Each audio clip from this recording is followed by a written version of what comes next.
이 시간 은혜 받으실 하나님의 말씀은 신약 성경 갈라디아서 6장 7절로 10절의 말씀입니다. 스스로 속이지 말라. 하나님은 만홀히 여김을 받지 아니하시나니 사람이 무엇으로 심든지 그대로 거두리라. 자기의 육체를 위하여 심는 자는 육체로부터 썩어진 것을 거두고 성령을 위하여 심는 자는 성령으로부터 영생을 거두리라. 우리가 선을 행하되 낙심하지 말지니 피곤하지 아니하면 때가 이름에 거두리라. 그러므로 우리는 기회 있는 대로 모든 이에게 착한 일을 하되 더욱 믿음의 가정들에게 할지니라. 아멘.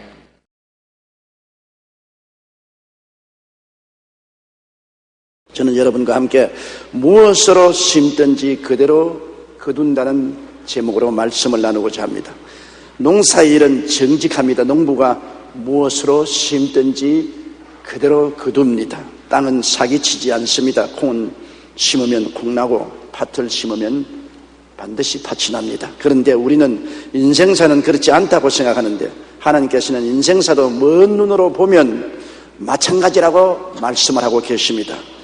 하나님을 속일 수가 없다는 것입니다. 인생사도 심은 대로 삶의 과정 중에서 거두게 된다는 것을 성경은 우리에게 확실히 말씀해 주고 있습니다. 첫째로 심고 거두는 법칙은 에덴 동산에서부터 출발한 것을 우리는 알 수 있습니다. 사람의 마음은 밭이요 하나님의 말씀은 씨앗입니다. 사람의 마음 밭에 하나님 말씀으로 심든지 사탄의 유혹으로 심든지 결과는 심은 것으로 거두게 된다는 것입니다. 아담과 하와는 하나님의 말씀을 가슴에 심지 않으셨습니다. 하나님께서 아담과 하와를 위해서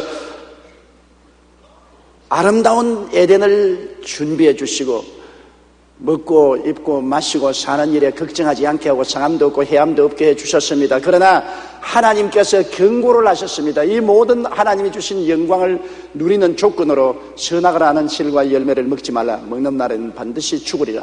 이 하나님의 경고의 말씀을 마음속에 받아 심었어야 할 것입니다. 그랬다면 그들은 세세 천세 하나님의 은총과 영광과 복을 누리고 사망의 세력에서 해방되었을 것입니다. 그러나 그들은 그렇지 않았습니다. 악의 씨앗 즉 마귀의 유혹으로 그들의 가슴 속에 심었습니다. 하나님의 말씀을 심지 않고 마귀의 유혹의 말을 받아서 마음속에 심었습니다. 그 결과로 어떤 열매를 맺었습니까? 하나님과 원수가 되고 그 영이 죽고 에덴을 상실하고 이 세상에 쫓겨나서 죽음과 낭패와 절망의 열매를 거두게 된 것입니다. 창세기 3장 19절에 보면 내가 얼굴에 땀이 흘려야 식물을 먹고 필경은 흙으로 돌아가리니 그 속에서 내가 취함을 얻었음이라는 비극적인 결과를 갖게 된 것입니다. 사람이 무엇으로 심든지 그대로 거두는 것입니다. 하나님의 선한 말씀으로 심으면 생명으로 거두고 마귀의 유혹의 악한 말을 심으면 낭패와 저주와 실망과 죽음을 거두게 되는 것입니다. IMF로 온 나라가 경제적으로 어려움을 겪었지만 아직도 우리 사회는 탐욕으로 인한 사치와 과수비 풍조가 사라지지 않고 있습니다. 카드의 빚으로 신용 불량자가 된 사람들 중에도 이러한 욕심과 탐욕에 의한 경우가 참으로 많습니다. 올 들어 각종 신용회복 지원에도 불구하고 신용불량자의 수가 더욱 증가했습니다. 신용회복위원회가 지난 7월 19일부터 28일까지 전국 신용불량자 1,480명을 대상으로 설문조사를 한 결과 가족 중 신용불량자가 있느냐 하는 질문에 응답자의 63%가 그렇다고 대답했습니다. 이는 지난해보다 4.4% 늘어난 것입니다. 또 응답자의 83.8%가 신용불량자가 된 이후 가족 불화, 이혼, 별거 등을 경험했다고 대답했는데 이 역시 지난해보다 2.5%가 늘어난 것입니다. 이처럼 탐욕으로 심으면 악의 삭이 납니다. 탐욕의 대가는 절망이고 결국 사망의 열매를 맺게 되는 것입니다. 마귀는 아담과 하와를 꿰인 제비를 예수님의 생애에도 실현해 보려고 했습니다. 예수님이 유대 광야에서 40주 40야 금식하시고 줄이 섰을 때 마귀는 탐욕으로 예수 그리스도의 마음에 심어보려고 했는 것입니다. 마귀는 마태복음 4장 3절로 4절에 보면 시험하는 자가 예수께 나와서 가로되 내가 만일 하나님의 아들이여든 명하여 이 돌들이 떡덩이가 되게 하라. 예수께서 대답하여 가라사대 기록하였으되 사람이 떡으로만 살 것이 아니요 하나님의 입으로 나오는 모든 말씀으로 살 것이라 하였느니라 하시니, 이 말의 내용은 이것입니다.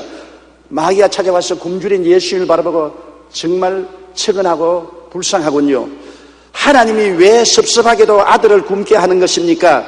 그러니 하나님이 안 돌봐주니 당신이라도 직접 돌로 떡을 만들어 먹으세요.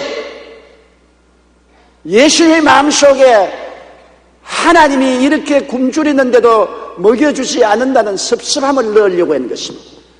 섭섭함이 들어오면 그 다음 마귀의 유혹에 빠지게 되는 것입니다. 그러나 예수님은 단호하게 마귀의 유혹을 물리쳤습니다. 사람이 떡으로만 살 것이 아니라 하나님의 입으로 나오는 모든 말씀으로 살 것이라고 말했습니다.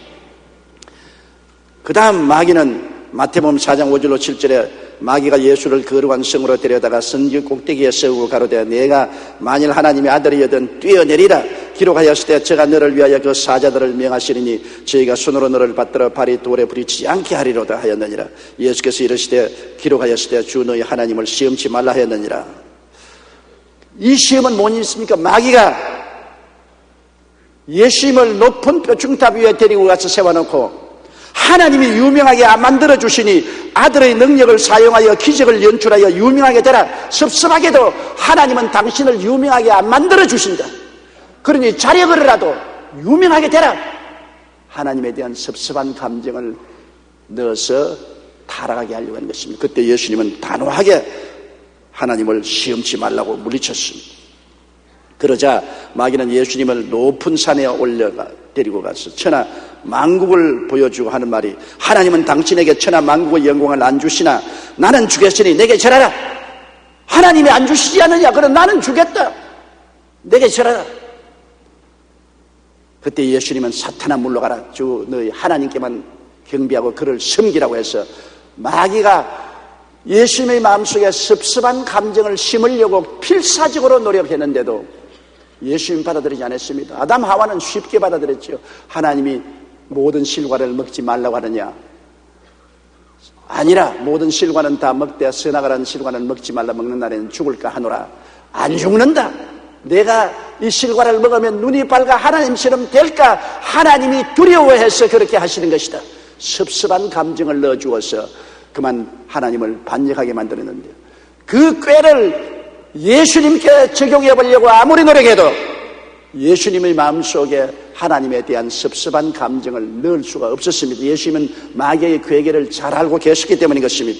하나님께 섭섭한 마음을 갖게 하여 반역을 하도록 유혹의 씨앗을 뿌렸으나 예수님은 이 씨앗을 전혀 받아들이지 않았습니다. 이 씨앗은 그냥 바람에 날려가 버리고 말한 것입니다. 마귀는 예수님을 유혹하는데 실패한 것입니다.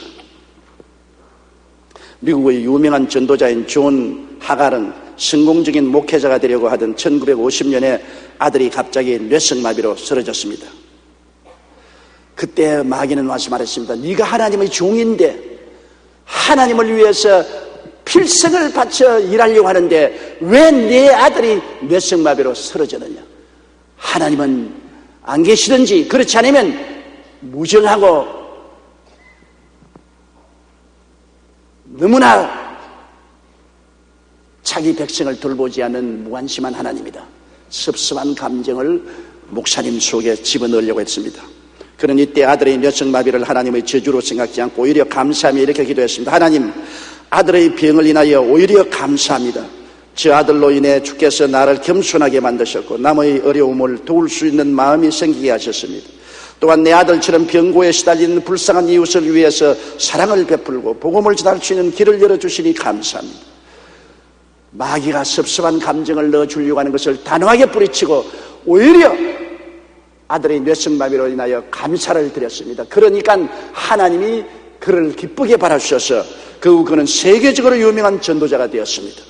어떤 경우에도 감사와 찬양으로 심으면 우리의 생각이 긍정적이 되고 꿈이 긍정적이 되며 믿음이 긍정적이 되고 말이 긍정적이 되어 그 결과 젖과 꿀이 흐르는 열매를 맺게 되는 것입니다. 둘째로, 우리가 무엇으로 심는지 항상 조심해야 됩니다. 우리의 마음이 밭이니까요. 하나님도 우리 마음밭에 심으시고 마귀도 우리 마음에 심어서 도적질하고 죽이고 멸망시키는 열매를 맺으려고 하고 있기 때문인 것입니다. 탐욕으로 심으면 죄의 삭시 나고 사망의 열매를 맺습니다. 탐욕의 대가는 언제나 사망입니다.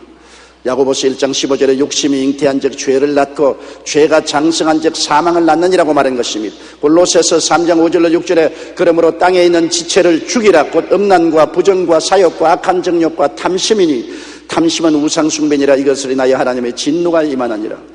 우리가 가장 경계해야 될 것이 탐욕인 것입니다. 자기의 분수를 뛰어넘어 욕심을 가지는 이 탐심이 우리를 파멸케 하는 씨앗을 심게 만들어 놓는 것입니다.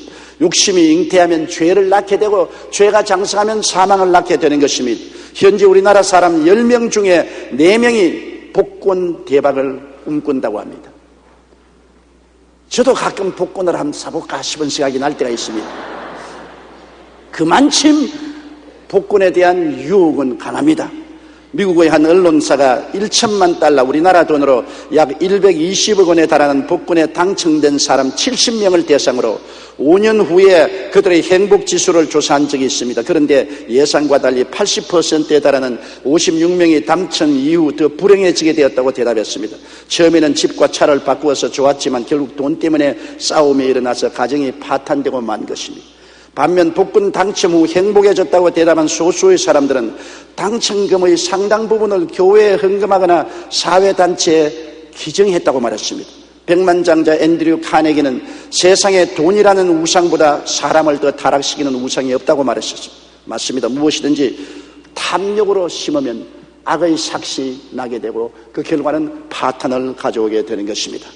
우리가 불평과 원망으로 심으면 불행과 실망과 실패로 거둡니다. 우리 마음속에 불평 좀 하고 원망 좀 했다고 무슨 큰 대수가 될 것이냐고 생각하지만 그것이 씨앗입니다. 원망도 씨앗이요 불평도 씨앗이요 이 씨앗을 나의 마음의 밭에 심는 것입니다. 그냥 지나치는 것이 아닙니다.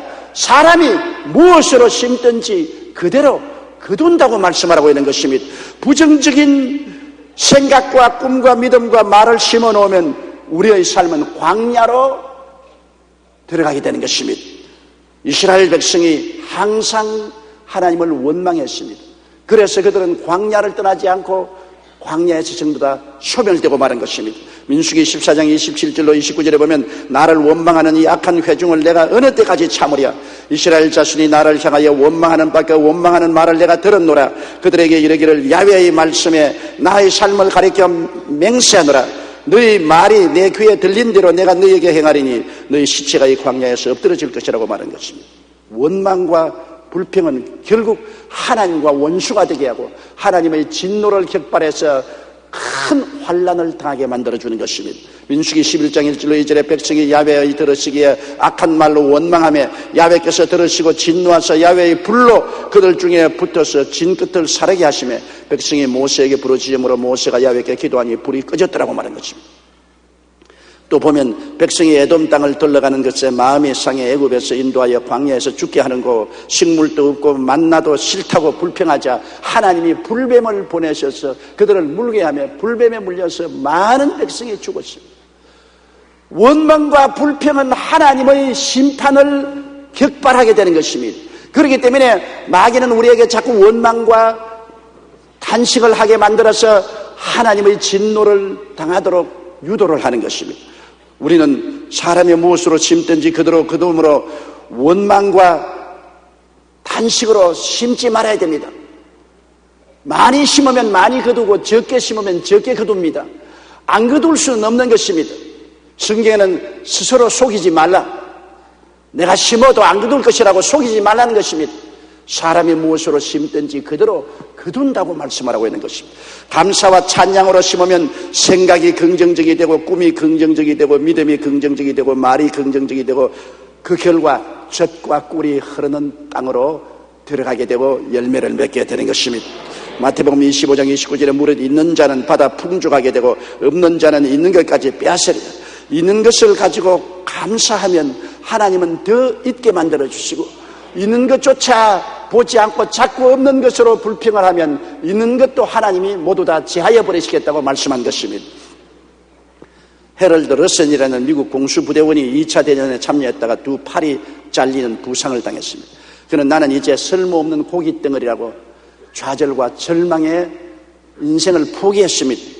그러다가 한 의사에게 전도를 받고 예수님을 영접했습니다. 그가 다시 삶에 대한 희망을 갖게 되자 의사는 그에게 의수를 만들어 주셨습니다. 그래서 그는 인조 팔을 끼고서 열심으로 글을 쓰는 것을 배웠었습니다. 그리고 그리스도를 의지해서 그때부터 기쁨을 얻고 낙천적이 되고 소망차게 된 것입니다. 그 소문이 나자 몇 년 후 그는 우리 생애 최고의 해라는 영화에 출연 제의를 받고 그 영화의 상위 용사로 출연해서 열심히 연기했습니다. 그 결과 1947년 아카데미 조연상과 특별상을 동시에 수상했고 그 상금을 모두 상위 용사를 위한 자선 사업에 바쳤습니다. 한번 어떤 신문 기자가 찾아와서 당신의 신체적인 조건이 당신을 실망치 않게 하느냐고 물었습니다. 이때 러셀은 아니요, 나의 육체적인 장애는 오히려 내 인생에 큰 복이 되었습니다. 나는 잃어버린 것을 계산한 것이 아니라 아직 남아있는 내 팔다리를 기억하고 하나님께 감사합니다. 좋은 말씀 아닙니까? 근데 잃어버린 두 팔을 인하여 불평하지 않고 그래도 아직 남아있는 두 다리와 몸뚱아리를 인하여 하나님께 감사드린다. 맞습니다. 어떤 상황에도 하나님께 감사할 것들을 헤아리는 사람을 하나님은 절대 버리지 아니하시는 것입니다.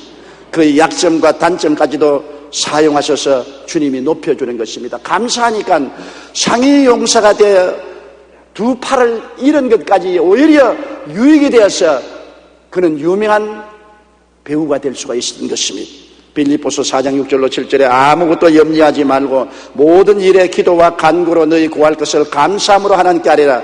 그리하면 모든 지각에 뛰어난 하나님의 평강이 그리스도 예수 안에서 너희 마음과 생각을 지키시라고 말씀하신 것입니다. 우리는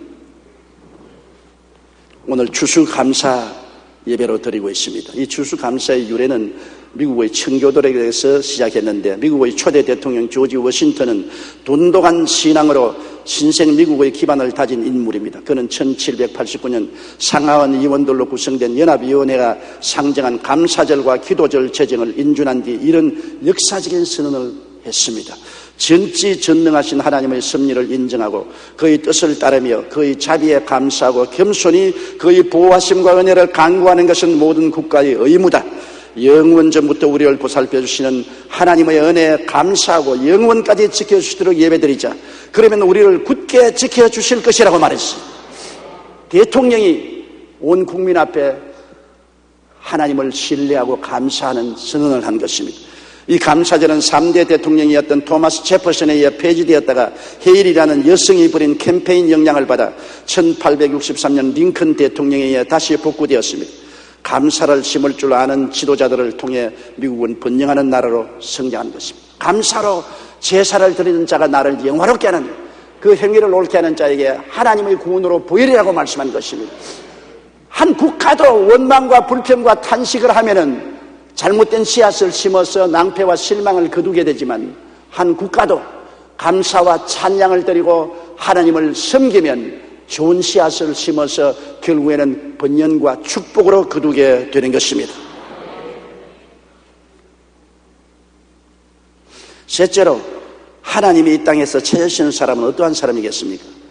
사람이 특별히 잘나고 특별히 못난 사람이 별로 많지 않잖아요. 다 평균적인 인간으로서의 삶을 살고 있습니다. 그럼에도 불구하고 어떤 사람은 하나님이 사랑하고 귀하게 여기고 다른 사람은 하나님이 싫어하고 미워하시는 사람이 있습니다.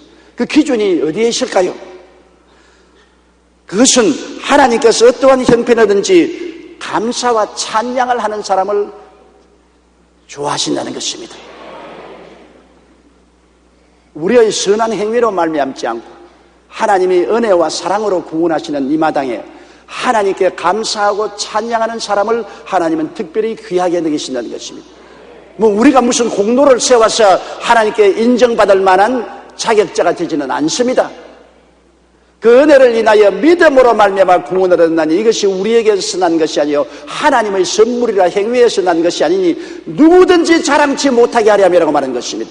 행위로 자랑할 자가 아무도 없는데 뭘 내가 잘했다 이것 때문에 하나님께 사랑받을 만한 자격이 있다고 고개를 흔들 수가 없습니다. 그러나 하나님이 찾으시는 것은 하나님이 너무나 큰 일을 해주셨는데 일을 받고도 입을 휘어버리고 감사할 줄 모르는 사람을 하나님은 싫어하시는 것입니다. 하나님께 은혜 받은 것을 계산하고 생각해서 감사하여 눈물을 흘리고 찬미하는 사람을 하나님은 귀하게 보시고 안아주시는 것입니다. 우리 하나님은 우리에게 해주신 일이 너무나 많지 않아요? 예수님 십자가 보혈을 통해서 죄와 절망, 저주와 죽음 이 모든 일에서 해방이 치게 해주시고 은총을 주신 것을 생각할 때 너무나 감사하지 않아요? 우리는 너무 감격 없이 감사 없이 살아가는 인생이 된 것을 볼 때 탄식스럽지 아니할 수 없습니다. 구약에 보면 사울 왕과 다윗 왕은 두 왕인데 둘 다 그렇게 행위로서는 훌륭한 왕은 아니었습니다. 그럼에도 불구하고 하나님은 사울을 미워하셨습니다. 왜냐? 사울은 시기, 질투, 분노에 가득한 왕으로 하나님께 버림을 당했는데 그는 일생에 하나님을 찬미하는 시 한 수도 적지 않았습니다. 시편에 여러분 사울 왕이 지었다는 시가 한 편도 나와 있지 않습니다. 이스라엘의 초대 왕이었지만은 그는 언제나 마음속에 시기와 분노와 질투로 부글부글 끓으셨습니다. 부정적인 사람이었습니다. 그 결과로 그는 파멸당하고 말은 것입니다. 그러나 다윗은 어떠한 사람입니까? 다윗은 하나님을 찬미하는 수많은 시와 찬미를 하나님께 드려 하나님 마음에 합당한 사람이라 했습니다. 사도행전 13장 21절로 22절에 사울을 40년간 주셨다가 패하시고 다윗을 왕으로 세우시고 정가에 가라사대 내가 이새의 아들 다윗을 만나니 내 마음에 합한 사람이라 내 뜻을 다 이루게 하시려 하시더니 왜 다윗이 하나님께 합당한 사람이냐? 그는 언제나 하나님께 감사하고 찬양하며 긍정적이고 적극적이고 창조적인 마음을 가지고 있었기 때문인 것입니다. 시편 150편 중 73편에 다윗의 이름이 있습니다. 다윗은 노래 잘하는 자, 악기도 많이 발명한 자로 성경에 기록되어 있습니다. 노래 잘하는 자, 그는 하나님께 끊임없이 노래하고 감사하고 찬양하며 간구했었습니다. 그래서 하나님은 다윗의 하나님 감사함을 크게 마음에 기쁘게 생각했습니다. 다윗은 내 마음에 합당하다. 원망 불평 탄식하지 아니하고 늘 범사에 감사하며 하나님께 노래하고 영광을 돌렸다.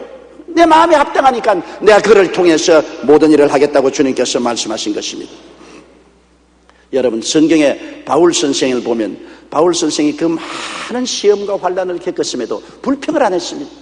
바울 선생은 항상 기뻐하라, 쉬지 말고 기도하라, 범사에 감사라고 하고 그것을 실천하는 분인 것입니다. 보통 사람 같으면 바울같이 헌신하고 전 생애를 바쳐서 하나님 사업을 하면서 그만큼 고생한 사람 별로 없습니다.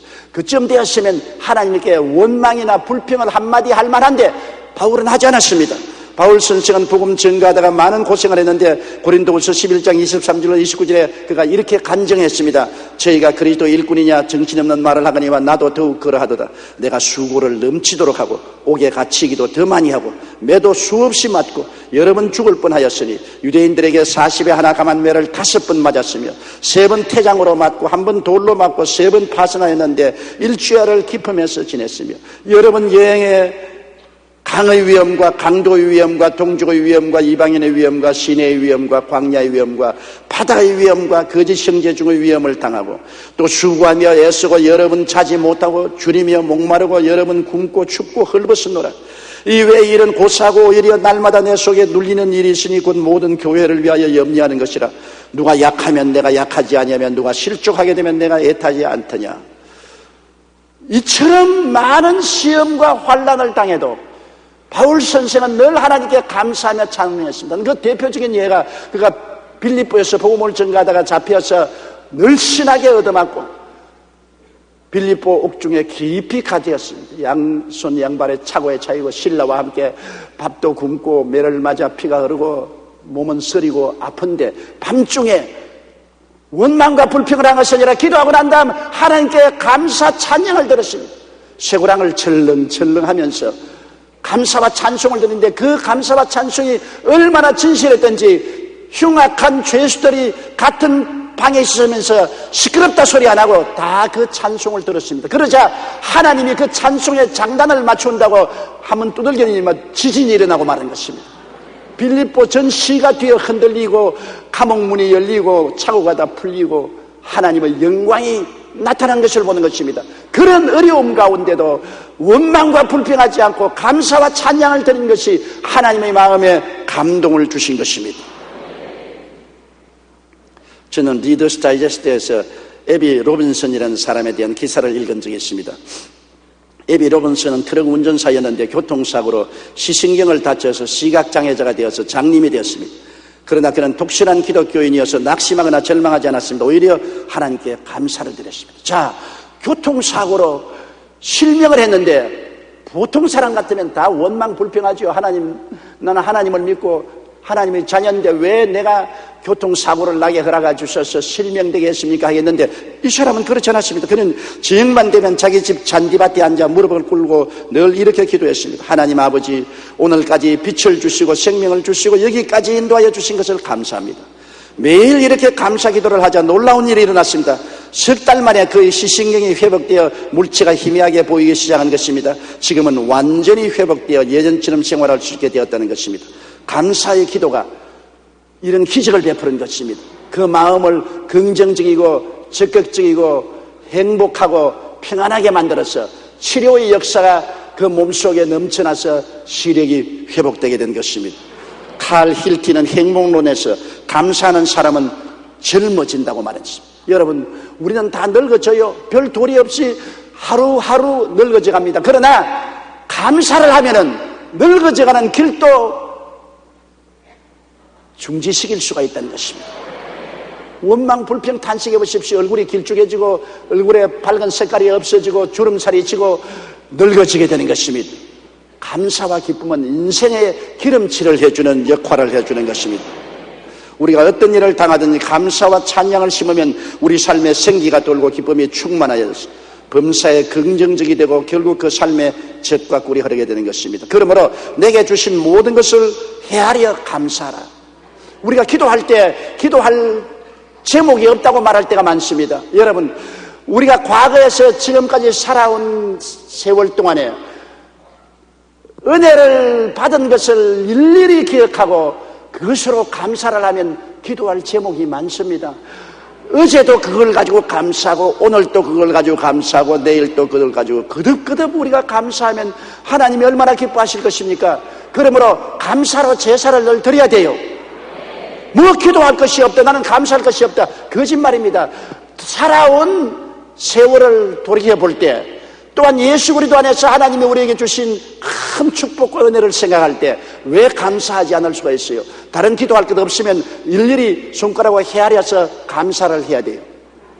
제가 잊을 수 없는 것은 제가 평신 돌 때 미국의 선교사 리처드 목사님이 세워서 목회를 하는 부산 순복음교회에 출석했습니다. 거기에 피난 내려온 과부가 있어요. 그 과부 할머니는 그 딸이 여선생이었는데 실연을 해서 정신병자가 되었습니다. 지금 내가 생각할 때 그 할머니가 한 70세쯤 되는데 그 정신병자가 된 딸이 한 30세 됐는데 그 딸을 늘 손을 잡고 교회에 와서 기도하고 또 손을 잡고 집으로 돌아가요. 그 70세 어머니가 없으면 이 딸은 완전히 식물인간이요. 그저 휘직휘직 웃고 아무것도 못해요. 그런데 저는 특별히 마음속에 이업심이 생겨서 그 할머니가 교회에 오면 특별히 안내해서 좋은 자리에 앉히고 했는데 그 할머니가 늘 눈물을 흘리면서 하나님께 감사하는 것을 보고 그때는 이해하기 시작했습니다. 피난 내려오면서 온 가족 식구 다 잃어버리고 외딸 하나 의지하고 살다가 그 외딸이 정신병자가 되었는데 그 외딸을 끌고 교회에 와서 눈물을 흘리면서 감사를 자꾸 해요. 그래서 제가 그 할머니에게 물었습니다. 할머니, 제가 보기에는 감사할 조건이 하나도 없는데요, 왜 때리기만 하면 눈물로 흘리고 감사합니까? 왜 젊은이 감사할 것이 없어? 나는 처녀 때부터 지금까지 살아온 옛날을 다 캐서 손으로 꼽고 감사한다오. 현재 감사할 것이 없어도 옛날 처녀 시절에 예수 믿고 북한에서 살다가 피란 내려와서 지금까지 지낼 수 있도록 해준 하나님의 은혜를 하나하나 전부 기억하고 캐내어서 손가락으로 짚어가면서 감사한다고 그랬었습니다. 그래서 그 할머니가 항상 기쁨이 충만하고 즐거움이 넘치는 것을 보았고, 선교사님이 그 할머니를 불쌍히 여겨서 모자원에 넣어주고 그 딸을 돌보아주는 것을 보았습니다. 감사로 제사를 드리니까 하나님이 같이 하시더라고요. 과거에 살아온 모든 것을 손꼽아 짚어가면서 감사하는 말이 지금도 저희 가슴 속에 기록되어 있습니다. 그런 할머니가 과거를 기억하면서 손가락으로 짚어가면서 감사한다고 하면, 오늘날 우리가 사는 형편은 그때보다 얼마나 잘 사는 것입니까? 정말 기뻐 춤추도록 잘 사는 것입니다. 그런데 우리가 감사하면 어떻게 되겠습니까? 여러분, 감사는 하나님께 나아가는 큰 대로가 됩니다. 하나님께 나아가는 길이 없다고 말하지 마십시오. 하나님께 나아가는 큰 대로가 바로 감사입니다. 시편 100편 4절에 감사함으로 그 문에 들어가며 찬송함으로 그 궁전에 들어가서 그에게 감사하며 그 이름을 송축할지어다. 감사하면 하늘에 들어가는 문이 열려요.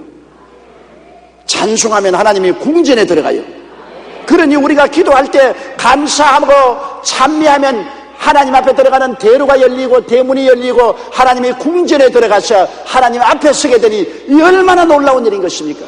하나님이 나에게 가까이 안 계신다고 우리가 불평하지 말아야 되는 것입니다. 감사하면 하나님 나라 들어가는 대문이 열려요.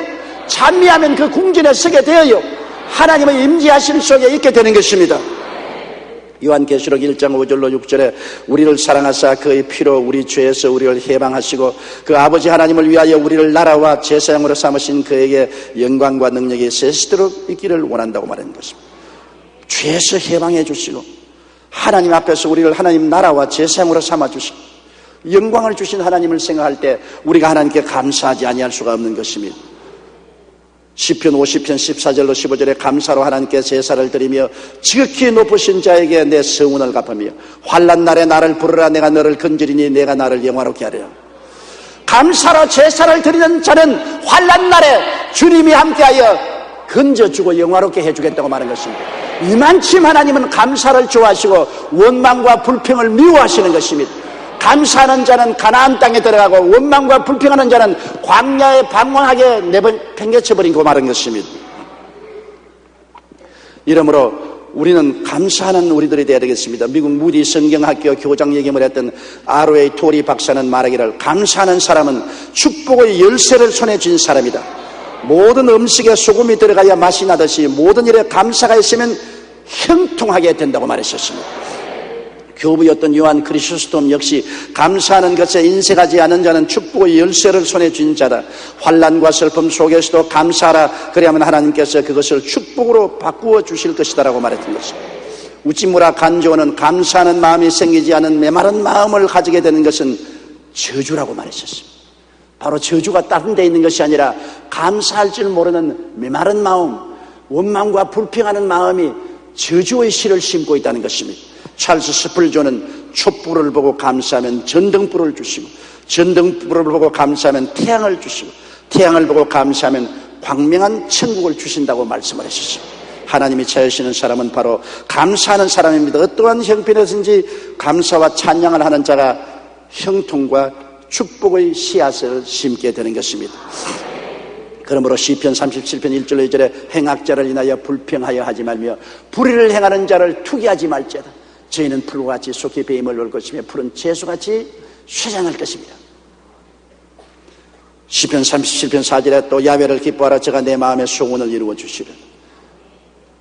내게 불의를 행하고 나를 고통하는 사람이 올지라도 원망과 불평하지 말고 오히려 하나님을 기뻐하고 감사하면 하나님이 우리를 형통케 해주시겠다고 말한 것입니다. 우리는 하나님을 바라보고 사는 사람인 것입니다.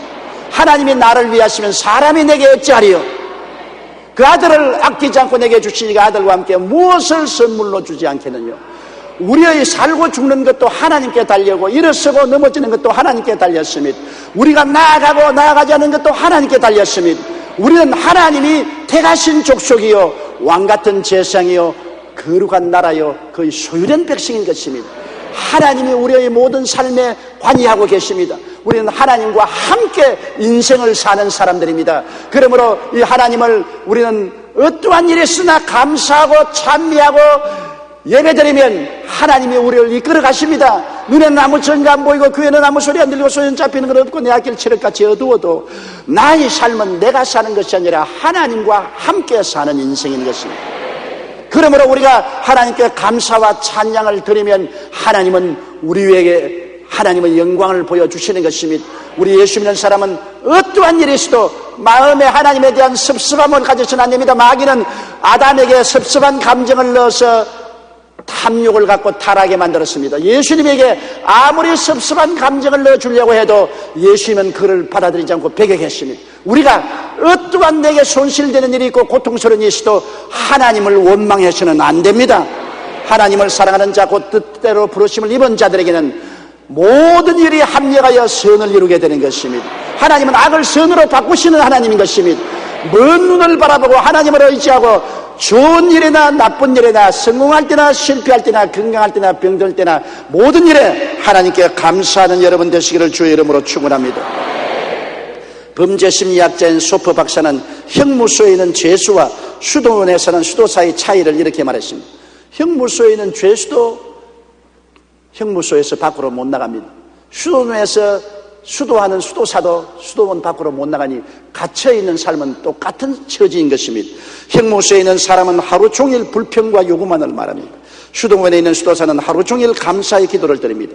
하나님을 믿는 기독교인도 만일 감사의 기도 대신 요구와 불만의 기도만을 드린다면 눈에 안 보이는 형무소에 들어있는 죄수와 같은 것입니다. 형무소에 있는 죄수는 감사하지 않습니다. 늘 원망과 불평하죠.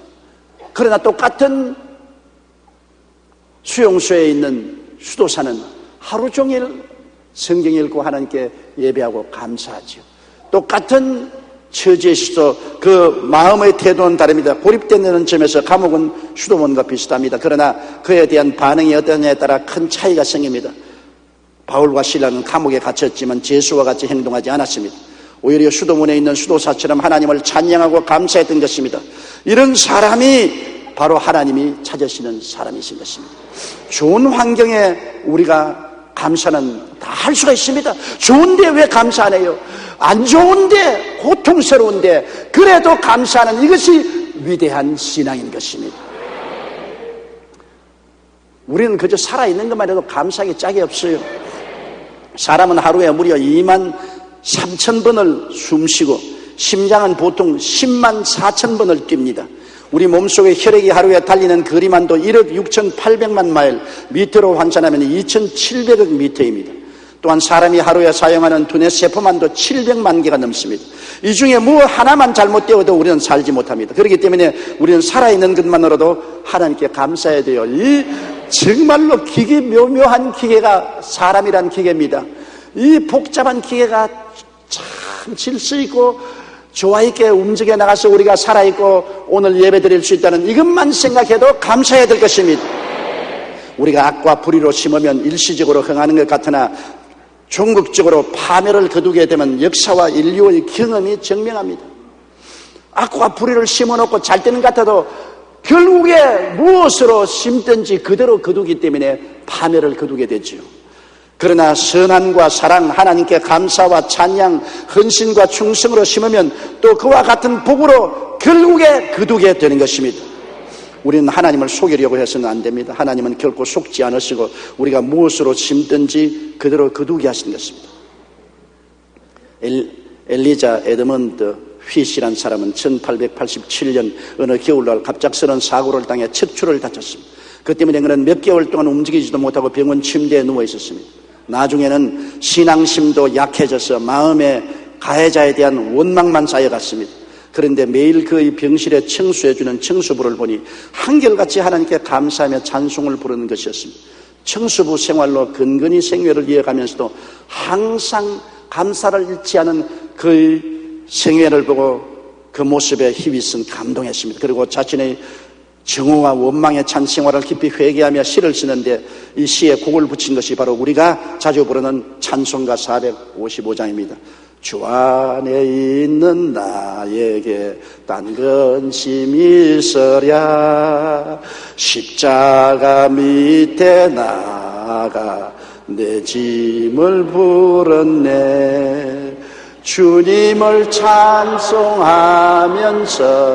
할렐루야 할렐루야.